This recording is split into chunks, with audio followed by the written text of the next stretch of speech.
Magandang araw po sa inyong lahat. Kamusta po kayo? Sana po ay kayo ay nasa mabuting kalagayan, saan man panig ng mundo po kayo naroon. Ngayon po ay ika-29 ng April 2024. Ngayon po ay meron tayong tatalakayin na konting pagbalik-tanaw sa nakarang video natin tungkol sa maisog.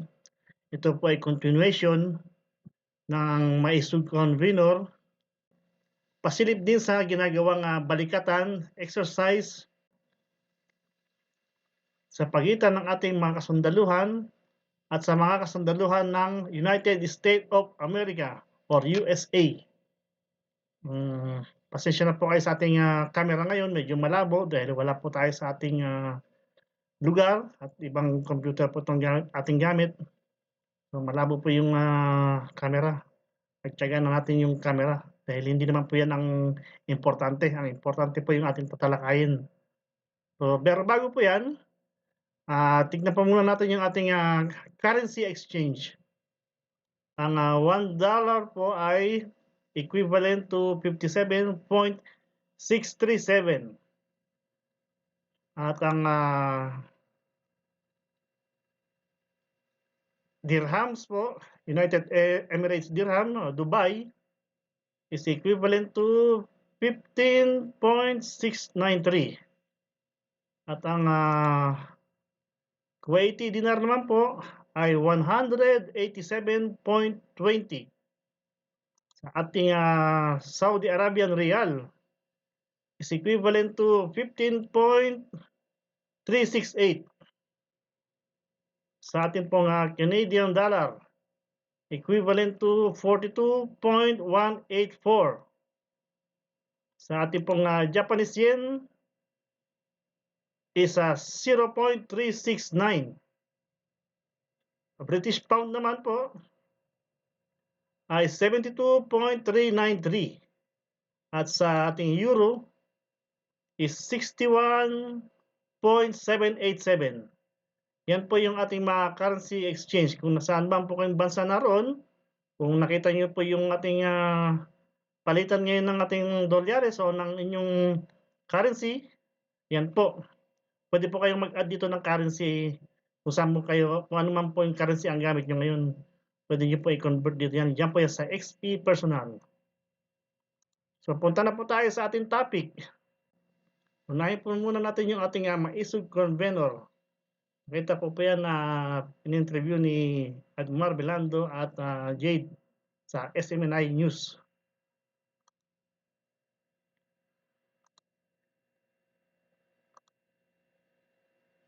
Peaceful assembly.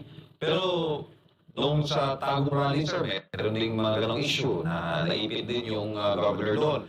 Pagdating naman dito sa Bulacan, na siyang taker sana ng local government doon sa Maisog Rally, may mga issues din mas matindi. Ano ba ang nakikita mo, sir, sa current government? Deliberate. Suppression yan. Alam mo, MJ, sa Philippines, enshrine ng Constitution yan to ensure individual to freely publish, sabihin nila, kung ano sa salubin nila. Karapatan is the freedom of expression together with the right to privacy. Dapat yan, pero nangyari, government mismo ang nag-suppress sa kanila, deliberate. Parang yun na nangyari sa Tagum.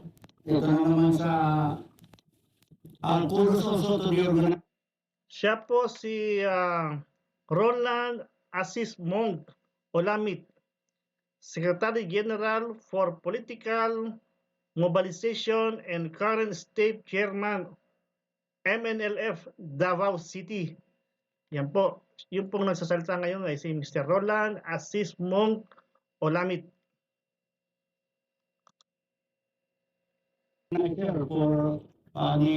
For nila, sa endurance nila, sa mga organizer na talagang i-push nila, pero sa tusi yun ang nangyari.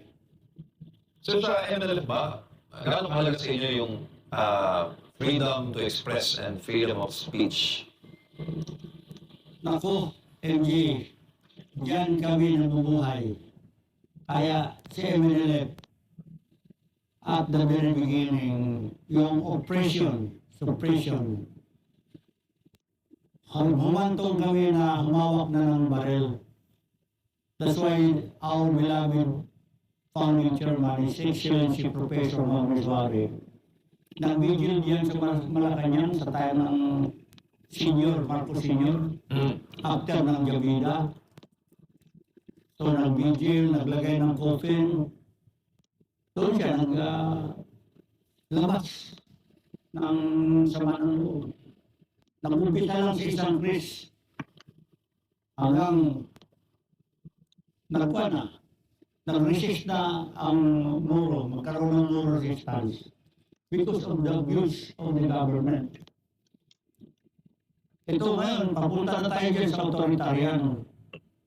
Parang martial law is in place na. Control na lahat ng LGUs. May gag order na walang permit. So,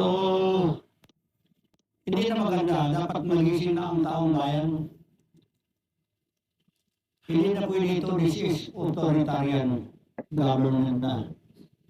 Hopefully, makarating kay Presidente ito na kung sa kanya ba talaga galing ang order na yan or somebody. Kasi sir, doon sa press conference, yung mga organizer mismo, binabanggit nila yung chain of command. Ultimately, yung dulo niya, Presidente ng Pilipinas. Hindi rin nila naiwasan na mag-compare. Dahil kung panahon ni former President Duterte, yung mga nag-rally, pinatuloy ng Malacanang. Hindi pinigilan, kinausap, pinakain pa. Ngayon, wala kahit permit, ipit na ipit. Malaking pagkakaiba talaga. Because the President, may wisdom siya Kung ang vulkan ay sasabog, before yan sasabog, kailangan sisingaw yan, bumutasan yan, para marinig mo. Tulad ito, mga hinay dapat tinuloy lang, tapos kung ano ang reaksyon ng tao, para yun ang i-correct ba natin ito, kung ano ang dapat lumabas na sentimento ng tao, dapat pakinggan. Hindi demokrasya ito Demokrasya ito, so dapat pakinggan. Pero what happens, nagkaroon ng suppression. Ang taong bayan, alam naman nila hindi may tago. In fact, walang mainstream media na nagkukuber. Kung walang isimenay, bulag ang lahat. So, kudos to the isimenay for exposing the truth. Itong nangyayari ngayon. And sir, yung kung may kukumpara natin ito sa panahon ninyo, kasi sa inyo, kumbaga may kalayaan kayo, naramdaman nyo ba na parang bumalik tayo noong panahon na nagkaroon ng martial law? At lagi nyo sinasabi, mayroon ng silent martial law nga, ito ganito ba, lalo na yung hindi pa hindi pa ipananap during that time. Present generation, ganito ba ang pakiramdam? Yes, papunta na tayo. Papunta na tayo yan. Kaya lang, what happens is, nag-concentrate yun sa Muslim sector, sa Moro area. Pero ngayon, it's the whole Philippines na. Mas worse ito. Because it's the whole Philippines. Nagkaroon na ng oppression. Kasi very clear, oppression ito Yung paghadlang nila dyan sa rally dyan sa Bustos, Bulacan. Deliberate last hour. Despite may kontrata, despite sa lahat, nakita ko nga na hinarangan pa ng malaking truck. So, ayaw talaga nila na magkaroon ng rally organized by the Maisog. So, taong bayan, dapat magising na tayo. Sana magkaroon ng malaking movement. Kaya para isigaw sa mga mamamayan kung ano ang sentimento. We have to save this country. We have to defend the Constitution. We have to defend the flag. I don't think so. Sa akin ito lang ang nararamdaman ko, ito lang ang observation ko. Gusto ko lang i-share sa bawat Pilipino na yung natutulog dyan, siguro gumising na tayo. We have to participate, we have to join this quest for freedom sa ating bayan. Kailangan malaya tayo. Yun lang ang nakikita ko doon sa Bustos Bulacan na situation na tayo. And ano ang magiging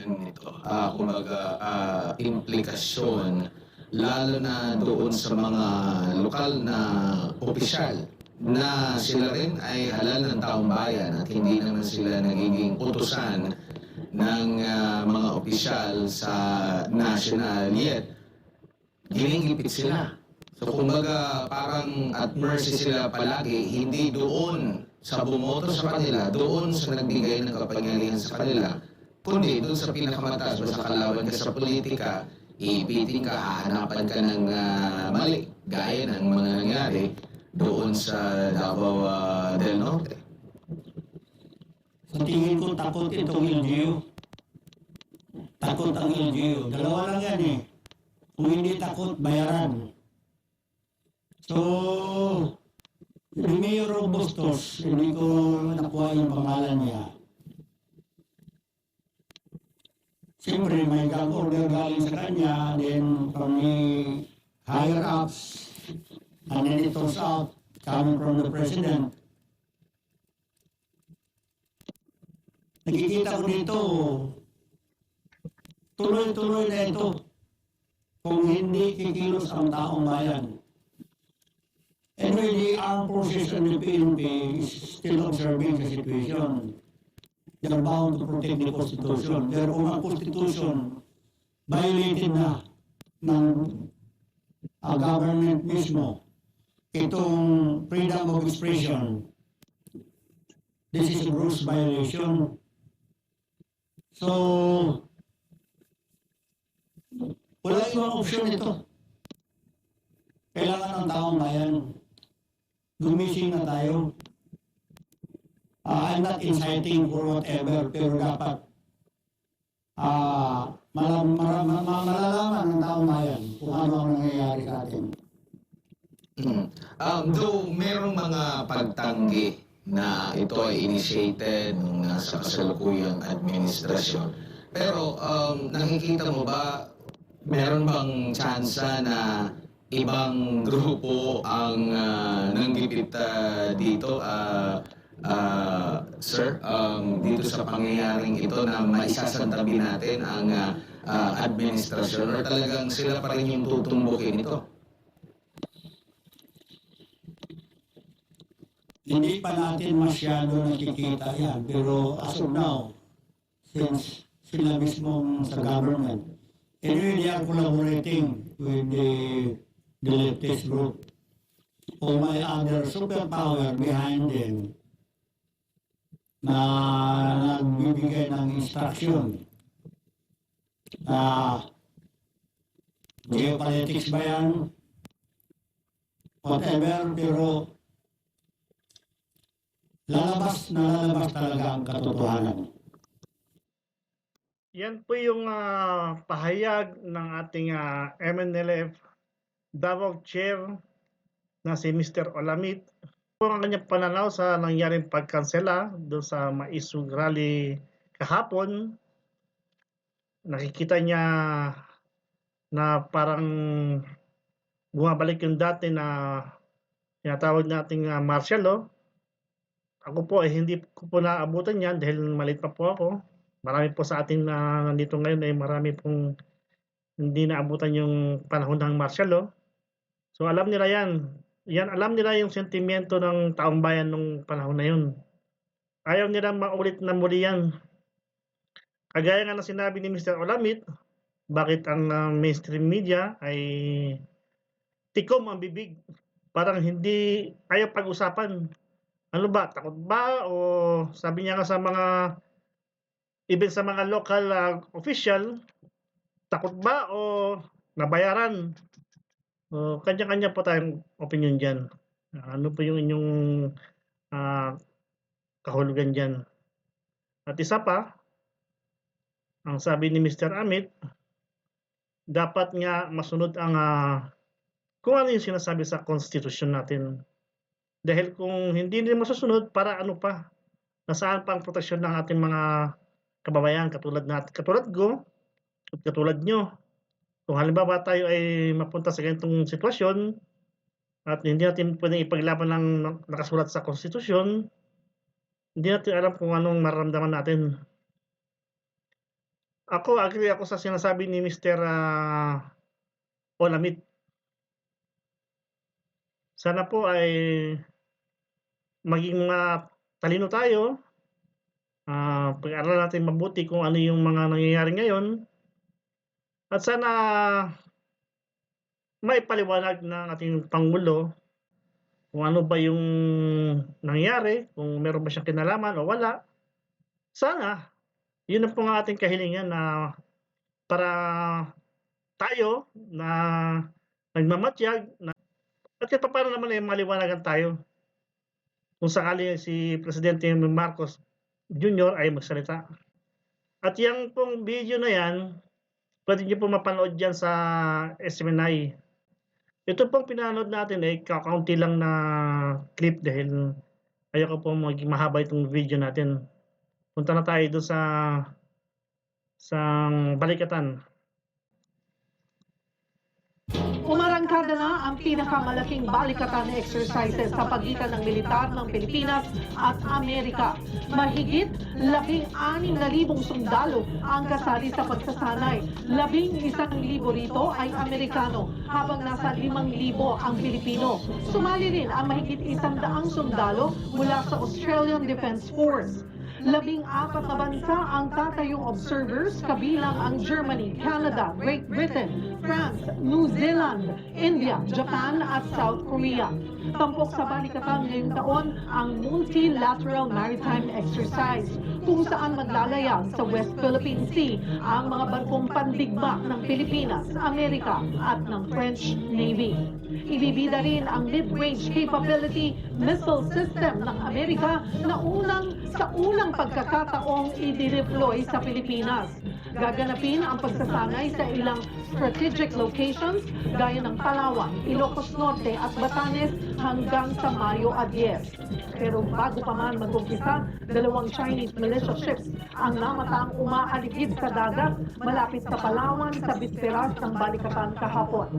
Ayon sa American maritime expert na si Ray Powell, na-monitor ang mga barko sa layong 30 nautical miles mula sa baybayin ng Palawan.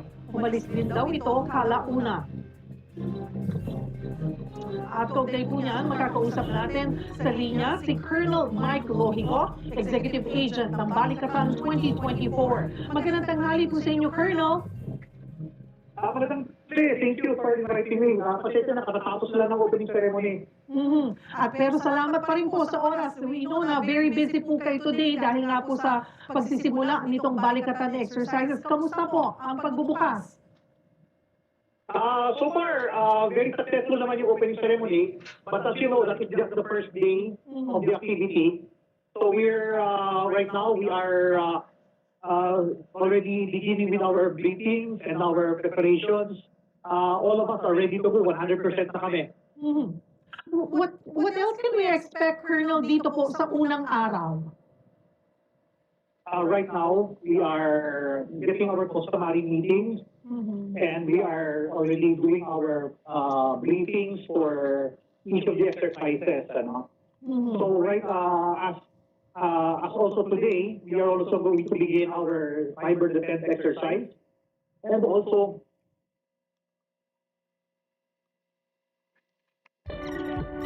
Everyone loves U.S. products, but they are not available or expensive in her country. we will be mag-umpisa yung multilateral maritime exercise. Sir, pasensya na po, Colonel, medyo putol-putol po kayo. Pwede po bang pihit ng kaunti? Maganda lang. I'm moving kasi kaya medyo mahirap ako sa design. Alright, okay. So ngayong araw po ay more on the briefing muna po. Kailan magsisimula yung yung mga exercises po? Well, within this week, mag-uumpisa na yung multilateral maritime exercise this week. Mamaya mag-meeting ulit kami. We will initiate movement within this week. Ano pong ini-expect, Colonel, na scenario? Ano po ang war game scenario na maaasahan natin? Anong paghahanda po ang mangyayari? Well, the theme of the exercise was on external defense. Ano? So lahat ng mga activities natin dito is intended to operationalize the comprehensive archipelagic defense concept. Which means we have to project our capability up to the edge of our exclusive economic zone in order for us to protect our maritime interests outside our EEZ. So we will have a series of joint operations together with the air, the maritime components, together with the Coast Guard, and also to test our capabilities of the littorals. So both the ground, the maritime, and the air components working together. Same with that of our treaty allies. So lumalabas po ang maging more of pagdepensa. Yes, actually, that's the reason why we are doing exercises. Ano? As the AFP is shifting away from internal security operations and find its footing on our traditional mandate, which is to protect the sovereignty of the state and the integrity of the national territory, natural lang talaga na ang exercise natin dito is on external defense. At nabanggit nyo nga po magsisimula this week yung ating yung gagawing multilateral maritime exercise sa labas po ng territorial waters. Pero sa loob pa rin po ito ng ating EEZ. Yes, that's correct. Hindi po kaya masamain ito ng China? Kasi sa tingin po nila ay teritoryo nga rin po nila yun? Problema po ng China yan. Hindi namin problema yan.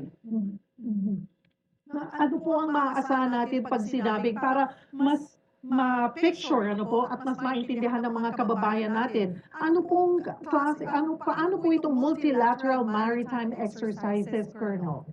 Okay, we are going to do a series of exercises between the vessels.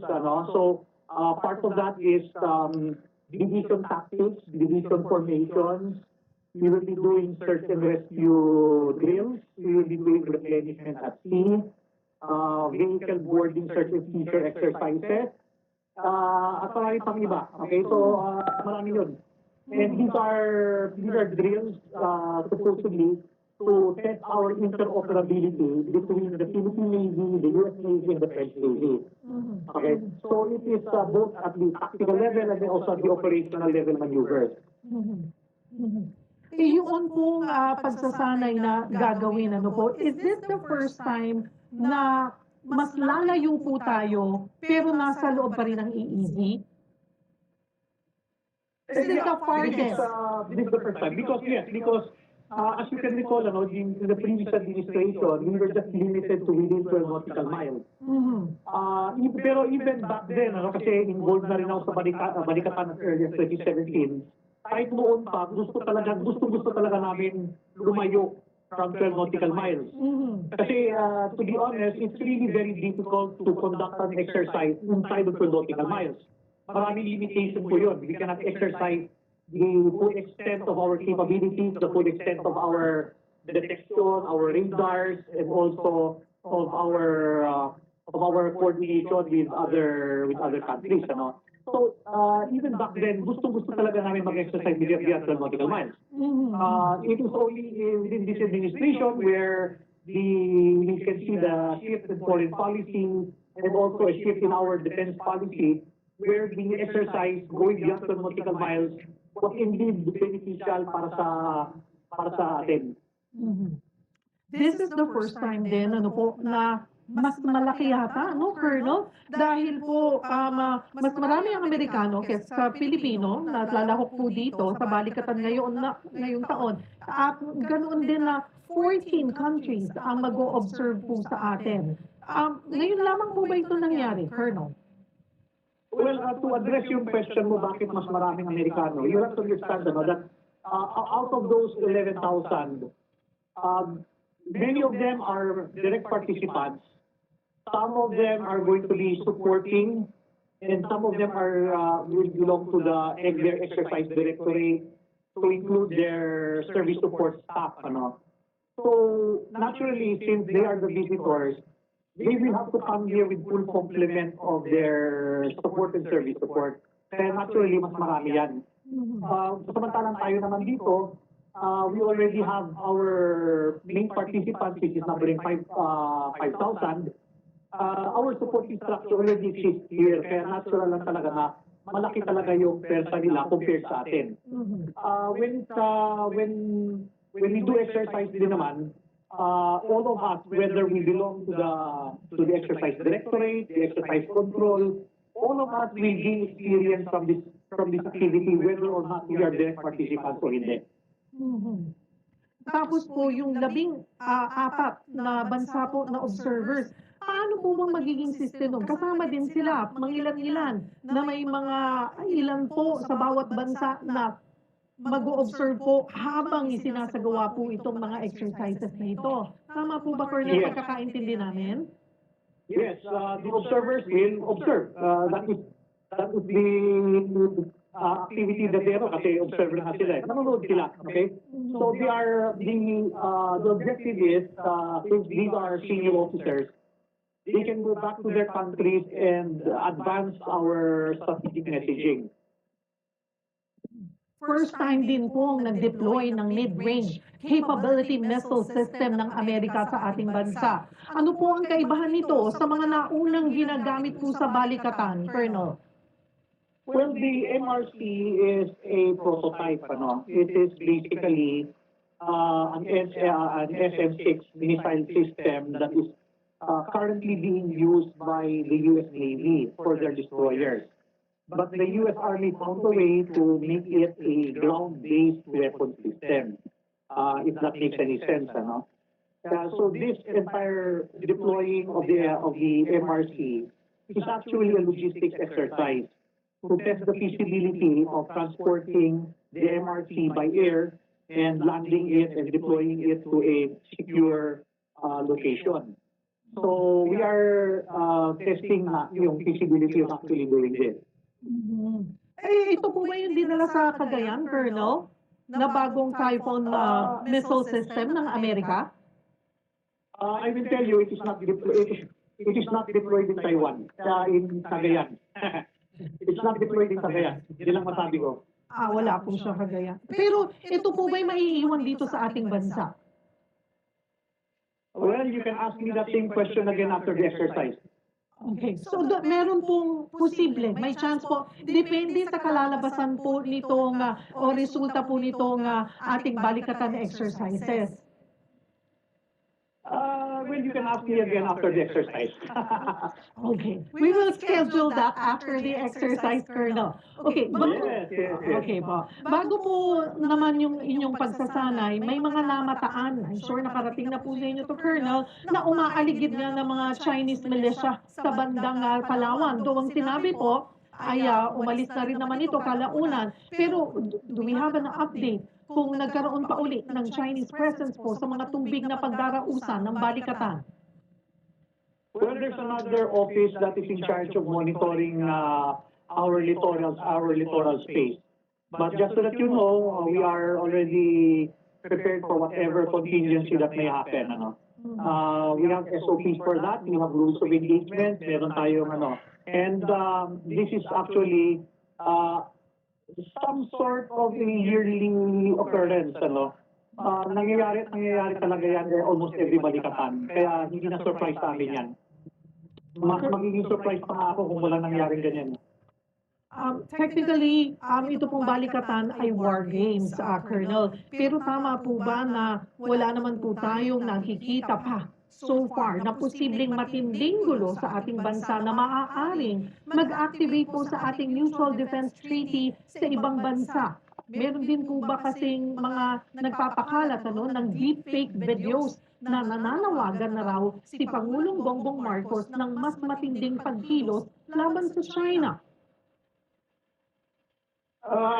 The use of the term war games, actually when I hear the word war games, simulations, exercises, sometimes those terms are used interchangeably.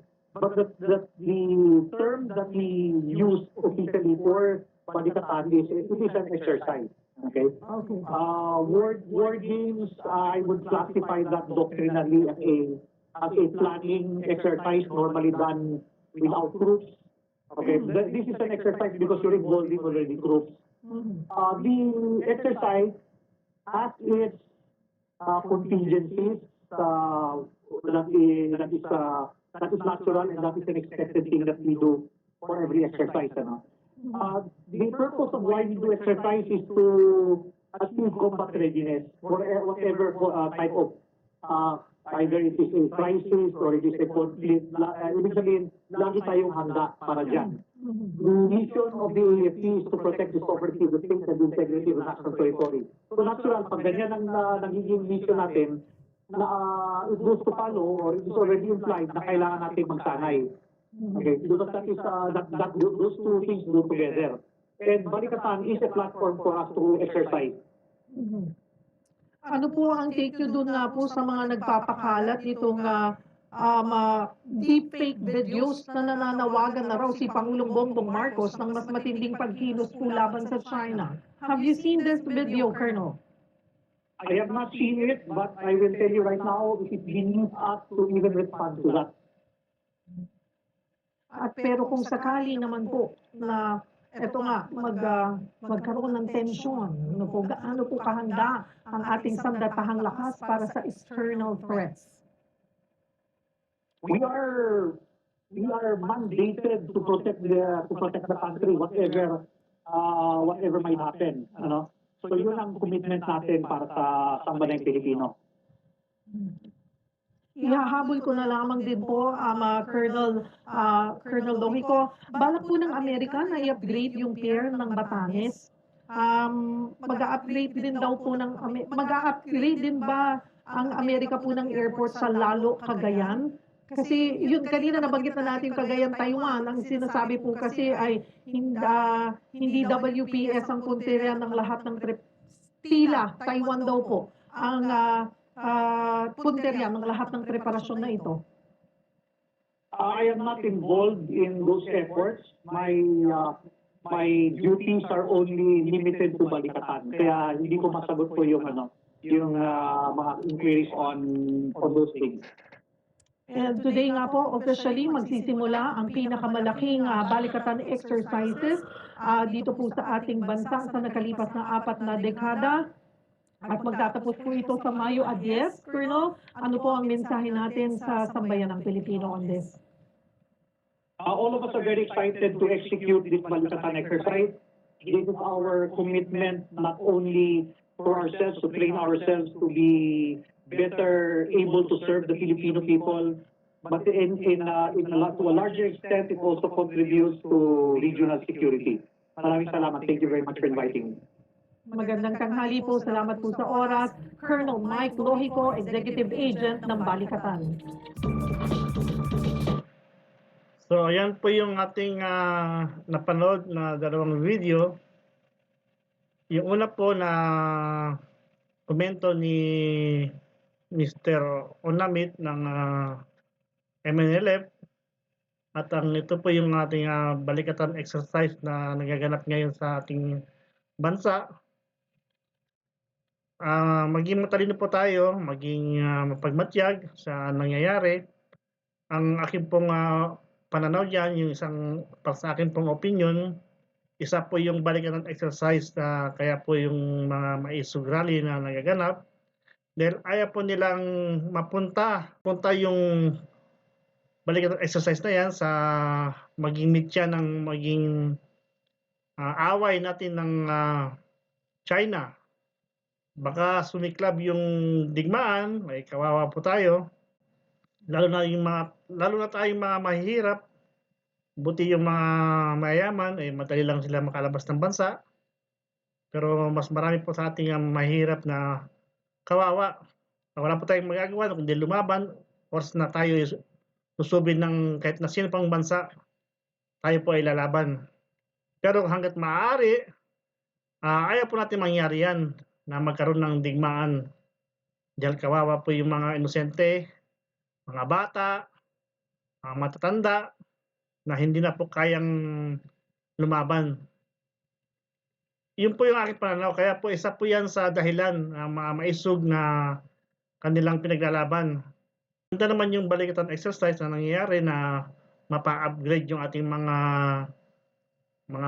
kasundaluhan, yung ating mga port, yung ating mga base na bawat lugar ng ating Pilipinas na may mga airport na i-upgrade nila at sa ating sandatahang lakas.